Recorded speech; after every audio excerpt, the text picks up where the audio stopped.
What's up, movie buffs? Row Show Movie Reviews. In today's review, I'm going to be giving you my opinion and breakdown of the 1989 Jean-Claude Van Damme cult classic, Cyborg. As always with all my videos, if you haven't seen this movie, I highly suggest you go watch the movie and then come back to the review if you choose to do so. That way I'm not ruining anything for you as far as cast, characters, plot, ending, action scenes, or anything like that. So for the rest of you, let's get into it. Now, this is a post-apocalyptic movie. There have been a lot of post-apocalyptic movies made. To me, this one's special, this one's different, this one's a little bit unique. And what I mean by that is the way that this movie is filmed, the way that it's put together, the score, the characters, the weaponry, all of those things are a little bit different and unique. And I think that they're done in a way that makes this very entertaining, and it makes it a movie that after you watch it, it sticks with you. It's one of those movies that, you know, you don't watch it and you're like, 3 years later, you're like, oh yeah, I remember that. You watch this movie and everything about it is done so in a way that it will stay with you, it'll stick with you, and it's something that, you know, you'll always remember. You'll always remember the movie-going experience of watching Cyborg, especially for the first time. Now, a little bit of background on this movie.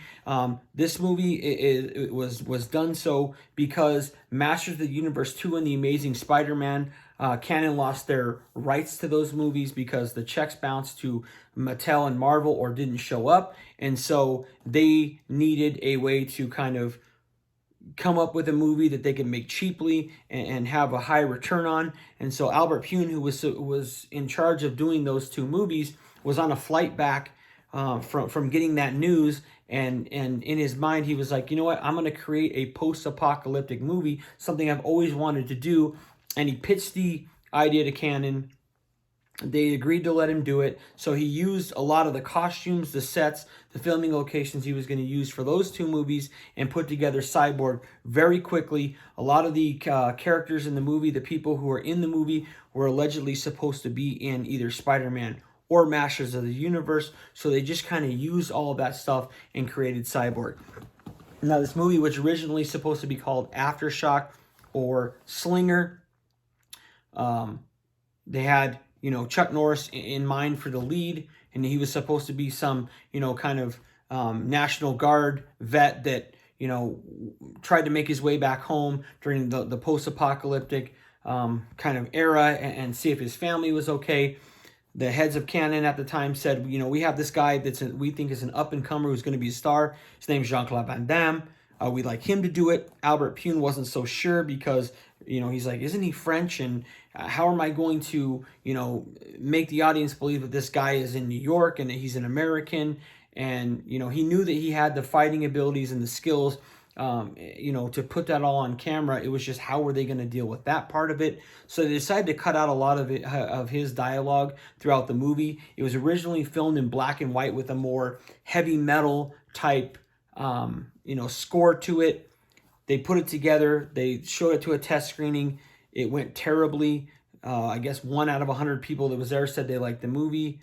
The heads at Canon, I guess, I believe his name's Mohammed, or I can't remember what his name is, to be honest with you, but he was the Golden Globus. There were the two guys, the two cousins that put together Canon. Threw a stapler at Albert Pyun is the story, because it was so bad. And Sheldon Lettich, who was a friend of Jean-Claude Van Damme's and later went on to direct him in Lionheart and Double Impact, called him as Van Damme was on location in Thailand filming Kickboxer, and said, instead of wrapping this up and going home to see your mom and dad in Belgium, you need to come back to the States, like, immediately. Catch a flight tomorrow. We got a problem. So he comes, they screened it for him. They said he turned white as a ghost. He hated it. Canon had already put out the posters and booked it in theaters, and Van Damme convinced them to give him 2 months to cut the movie up, to make it something that would be, you know, something people would want to see, and that, you know, would be a decent movie. He did the same thing with Bloodsport. It turned into an international success, so they allowed him to do it. Sheldon Lettich and Van Damme had 2 cutting rooms. They went to work immediately. Sheldon Lettich cut, most of the movie up. Van Damme cut the fight scenes up, made them, look better. They put it together. They added color back to the movie, changed the score of the movie, and added some more dialogue. So you'll see at certain parts of the movie where like Fender or Van Damme or somebody's talking, and you might catch a split second of their mouth not moving. That's because they had to go in and add dialogue and dub dialogue over it to kind of put things together and have things make more sense. I think they did an amazing job with, the given circumstances for the movie, obviously. Again, the way that you can tell that the way that this movie was shot, that they cared about, what the scenes looked like. They cared about what was in the shot, the attention to detail, the things that were kind of, shown in the scenes. It wasn't just something they just shot and threw together. You could tell that there was a lot of care that went into the way that this movie was shot. So I give Albert Pyun a lot of credit for that. I have not seen his unreleased or his newly released Slinger. That is the director's cut. I did order it from Spain. It's supposed to be here. I don't know. It could take 2 or 3, 4 weeks. I don't know.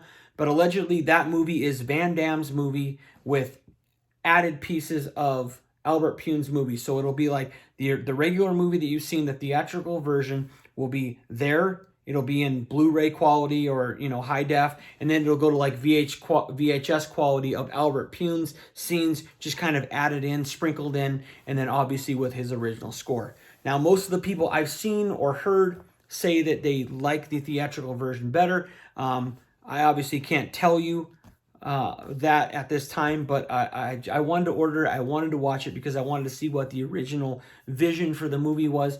And, I've been told if you're a fan of Cyborg that you should at least see it or get it so that you can experience what it was originally supposed to be before, obviously, the bad review. So all the characters in this movie are named after musical instruments or musical brands.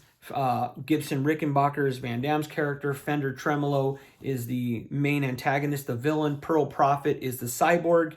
And this was done because Albert Pyun had to write this script so quickly. He didn't have time to establish all that stuff. So he had a magazine sitting around, opened it up, found all that stuff, and that's what he named the characters. And it works, right? It just works. The way that it's filmed, the score, the costumes, for kind of having to throw this thing together as kind of an afterthought to kind of save face for some movies that didn't work, they did an awesome job. I think this is easily Van Damme's most underrated movie. I think it's an absolute classic, a masterpiece, and I absolutely love it. I've loved it since I was a kid. So Vincent Klein plays the main antagonist, Fender. You will probably notice him or know him from a quick appearance in Point Break with Patrick Swayze and Keanu Reeves. He plays a surfer in that. He was a surfer.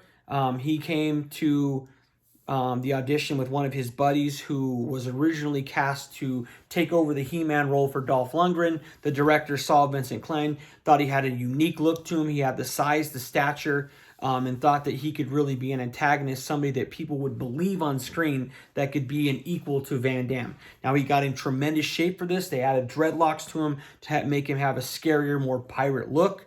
He has like whitish, like light blue contacts in this, and the first time he takes off his glasses and stares at the camera, it will be burned and ingrained in your mind for the rest of your life when you see that. The character of Fender Tremolo is easily in the top 5 for me movie villains of all time. Like when you see him and you see this movie, you will remember that character forever. He does an excellent job.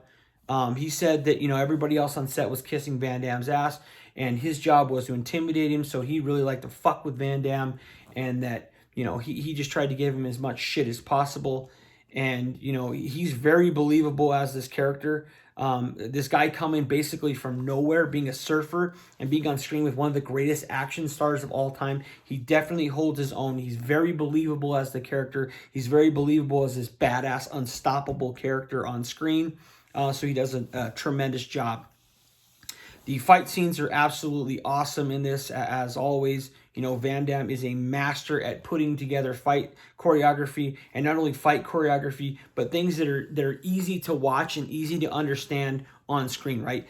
the difference between like regular fighting in the street and fighting in a movie are completely different. You have to sell things. You have to let the audience see the punches and see the kicks and really, kind of choreograph things so it's easy to understand and watch. Van Damme's a master at that. The fight scenes in this movie are unbelievable. My two favorite scenes in this movie are when he goes to it was an old abandoned meat packing plant, and then like a cement plant in this movie. Those are my two favorite scenes in the movie where these fights take place. The first one, the meat packing plant, has recently in the last 6 or 7 years been demolished. It is no longer there due to the fact that there were a lot of falling accidents and deaths from people going up there and just falling because it was just unsafe. Kind of a side story here is when you see that scene and Van Damme goes in to, kind of save his newly found, female partner or whatever in the movie, you'll see that the name David spray painted in black on some of the pillars and things in that scene. David is a kid who fell in the 80s and died there, and so his name was spray painted. I don't know who did it, but throughout the scene there is a Facebook page for the old meatpacking plant, I think it's called, and that's where the scene was filmed, and you can see news articles and clips and things like that of David and about his death. His sister is on there and has commented on some of the things, and it was glad to see it demolished. And it's she can't watch the movie Cyborg because of that, but she just is on there and kind of tells about what that impact has had on her family from her brother's death and still to this day and whatnot. So kind of a little sidebar of information or trivia if you didn't know that. But it's an awesome scene. The scene at the cement factory is freaking awesome. This movie is about Gibson Rickenbacker, Van Damme's character, and the world has been overtaken by the plague, and then Fender and his group of pirates kind of just go on and terrorize everybody. So Pearl Prophet is somebody from Atlanta, and she's working with a group of doctors who are the last doctors in America, maybe possibly the world. I don't know. That's not really that clear. And they turn her into a cyborg so she can go to New York to retrieve data to help them stop the plague and try and restore humanity and restore the world. Fender knows this, gets word of it, and he wants to have that and have her in his possession and his control because, as he puts it, it would make him a god, right? So he has her basically throughout the whole movie. She knows how strong he is, so she doesn't want to leave him. Van Damme tries to, at one point in the movie, get her to come with him, and she says, "You're not strong enough. He's going to catch us. He would kill you and maybe me." And so, I'm going to have him take me to Atlanta, and we have the means there, and, I'll lead him to his death and all this type of shit. But one of the really cool scenes in this movie, I think in cinematic history, is Van Damme goes underground after this cement factory scene, and he's trudging through the water and stuff in the sewers, and he goes up on these two pillars under there, and one of the villains is coming out underneath him, and he's doing the splits, right? He's doing the splits over these things, and the guy walks under him, and he looks down on him, and he puts the knife through him. Visually, that is one of the coolest scenes in any movie I've ever seen. Again, it's the backlight is blue. There's a lot of blues and oranges in this movie. Some warm oranges, some blues for some more cold and darkness. So, like I said, there's a lot of thought that's put into how this movie is put together. It's just an awesome movie. I think it's very underrated. Van Damme's most underrated movie, in my opinion. It's awesome. I think it's the best post-apocalyptic movie ever made, for all the reasons that I said. The score, the characters, the attention to detail that's put into the costumes, the weaponry. Van Damme and Fender use these guns. They're like 4-barrel and 6-barrel guns in the movie. They were old paintball guns that they kind of dressed up and made them look like they could be futuristic guns, which is pretty cool. A lot of knives and staffs and bows and type of things in this movie. A lot of hand-to-hand combat. It's a very brutal movie. The kill scenes are pretty gory. A lot of heads on pikes and, you know, burned corpses and, you know, a lot of blood and throat slashing. It's a very violent movie, as you would probably assume that the post-apocalyptic world would be, right? No rules, genocide, anarchy, starvation, as Fender says. That there wouldn't be a lot of rules, and it'd be a very harsh and dangerous and violent world. And I think that the way the movie, you know, portrays all that and puts it together, and the way everything comes across, they nail it. And a lot of that, you know, goes to Albert Pyun's vision and to Van Damme's vision of how he could maybe even make this a better movie. So you know, it's an awesome movie. It's one of my favorite action movies of all time. I would say that maybe next to Double Impact, you know, is my favorite two Van Damme movies. I just think it's awesome. I think he gives an awesome performance in this. Again, Vincent Klein's character is Fender is very believable as a villain and an antagonist, and somebody who could be this superpower and this, you know, this equal to Van Damme's character. There's a claustrophobia to the movie, like a lot of times, you know, with the way the score is put together, and, you know, this thought of this guy, you know, trying to run from, you know, or fight off this huge group of pirates. There's a claustrophobia to the movie. You know, your heart will get racing. You'll be on the edge of your seat. Your palms might be a little bit sweaty. And so they do a really good job of kind of putting together that vision and then having that come across on screen to the viewer. So great movie. If you've seen it, you know exactly what I'm talking about. If you haven't seen it, go watch it. You'll love it. It's an awesome movie.